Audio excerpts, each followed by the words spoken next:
Hello, today I show you how I will change the brake discs and pads for my Audi A6 4BTDI. What tools we need I show you now.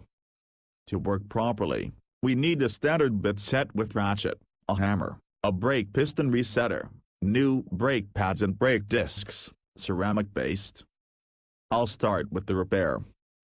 First we loosen the screws from the rim.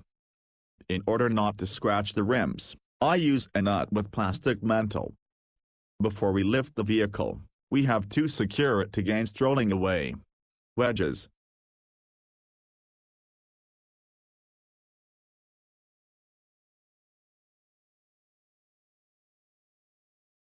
We lift the vehicle,